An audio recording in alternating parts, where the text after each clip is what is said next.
Mahuva court દ્વારા બળાત્કારના ગંભીર કેસમાં આરોપી નવાબ ખાન પઠાણને આજીવન કેદની સજા ફટકારાઈ છે। આરોપીએ 2023માં યુવતી પર રહેણાંક મકાનમાં ઘૂસી બળાત્કાર આચર્યો હતો। સરકારી વકીલ કમલેશ કેશરીની ધારદાર દલીલો તથા 38 લેખિત અને 13 મૌખિક પુરાવાના આધારે બીજા એડિશનલ સેશન કોર્ટમાં આ કડક ચુકાદો આપવામાં આવ્યો છે। નોંધનીય છે કે આ યુવક અગાઉ પણ એક સગીરાના દુષ્કર્મના કેસમાં 20 વર્ષની કેદ ભોગવી રહ્યો છે। બજાવું છું।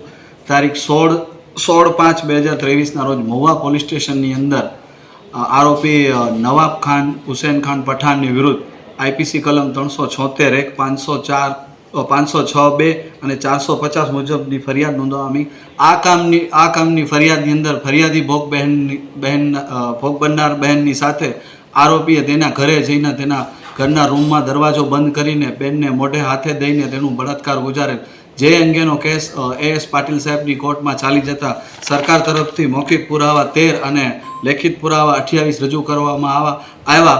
આ ગુનો પાટીલ સાહેબની કોર્ટમાં ચાલી જતા પાટીલ સાહેબે સમગ્ર પુરાવાનું મૂલ્યાંકન કરીને આરોપીને આજીવન કેદની સજા ફટકારેલ છે અને જુદી જુદી કલમોમાં આરોપીને 10,000 રૂપિયાનું વળતર ચૂકવવાનો હુકમ કરે તેમજ ભોગ બનનાર બહેનને ₹4 લાખની વિક્ટિમ કમ્પેન્સેશન સ્કીમ તળે। મહુવાથી અમીન પાયક, B1 ન્યૂઝ, વડોદરા।